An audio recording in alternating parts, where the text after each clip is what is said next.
What's up, guys? It's CM back with another Advent Calendar day. Day 6 today. If I'm actually. Yeah, it's day 6. I'm not losing my mind. And so today we have got the American M6A2E1 Tier 8 Premium Heavy Tank. This is based on the hull of the M6 at Tier 6, except with quite a few differences.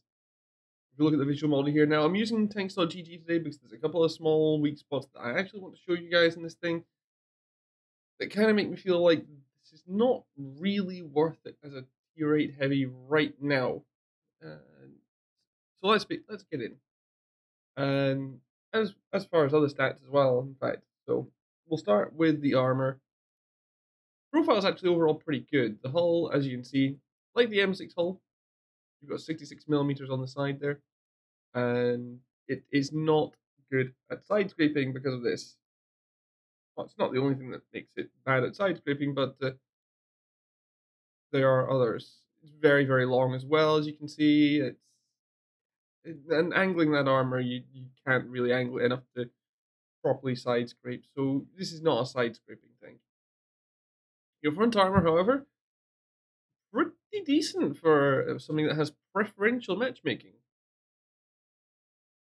However, a lot of tier 8 TDs will have no problem getting through your front. Some with quite a few with standard ammo, quite a few with will need premium, and a lot of heavies will need premium as well. Mediums, generally speaking, most won't go through, but there's the odd ones here or there, like, for example, the Object 274A will have no trouble going through this with premium whatsoever. You guys, hear that second part? With premium, you're going to hear that a lot. When it comes to this tank, gun mantlet on the turret is, again, not bad against standard ammo for most tier 8s. TDs will have no problem getting through either side of the gun. And some tanks with premium will have no problem either, depending on distance. There are some pretty strong areas as well, but immediately left and right of the gun is pretty weak. And turret cheeks are also a little inconsistent. There are some places where you will get pinned, depending on what is shooting at you. And you've got the cupola there as well, where everything at tier 8 will go through that if it gets a good shot on it. And you also have a little weak spot right here, your viewport there, about 220 effective. Yeah, that's another weak spot where a lot of tanks can abuse it. And you also have a little 229mm bar here that people can hit. And you have, of course, the very flattest part of the turret ring, which can be penned as well.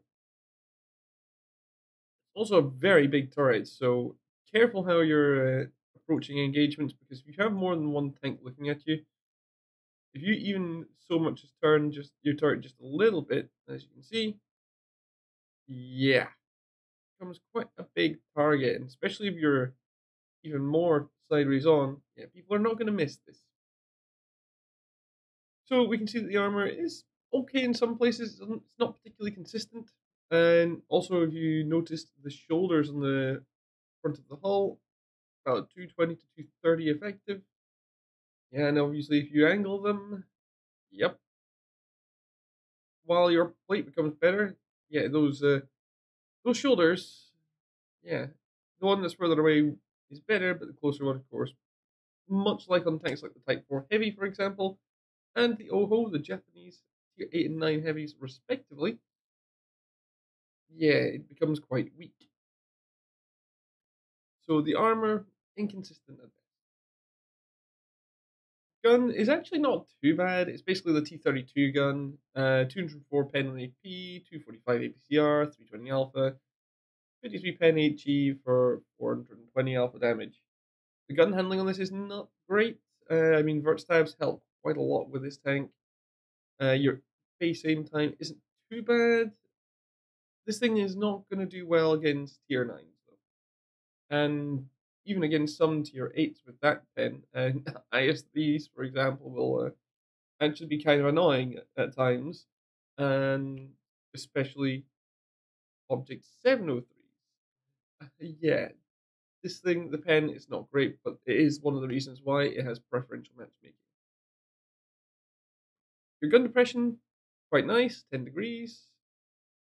Gun elevation, 20 degrees, so it is quite flexible in where it can go. It is very tall, however, so that 10 degrees of gun depression, depending where you are, can feel a bit weird.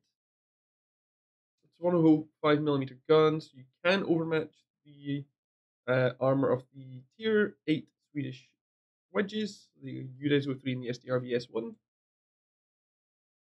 Your mobility, you're not particularly quick.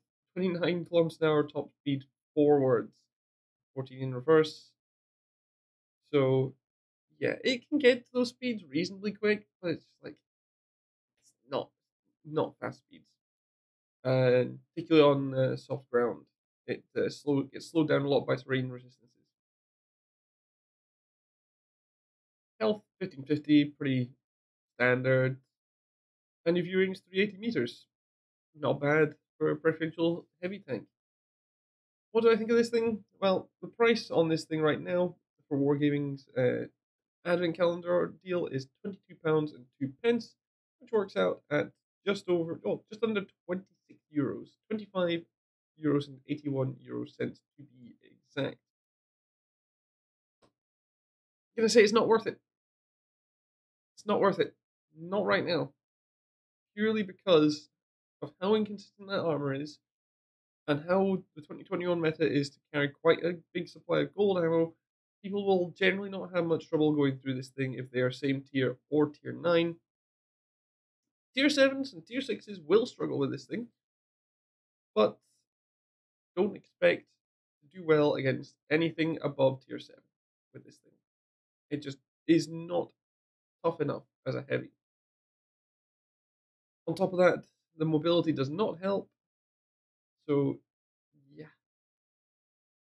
not something I would recommend. Is it a decent crew trainer? I guess you do have 5 crew, but for what it is not worth it. It is sluggish, it is a big, not particularly consistently well armored tank. So I'm going to say skip this one, guys. Save your money if you want a heavy tank, because there might well be something better later when it comes to Advent Calendar deals. We'll have to wait and see. Anyway, guys, all from me on this one. Hope you enjoyed, and I shall see you guys on the next one.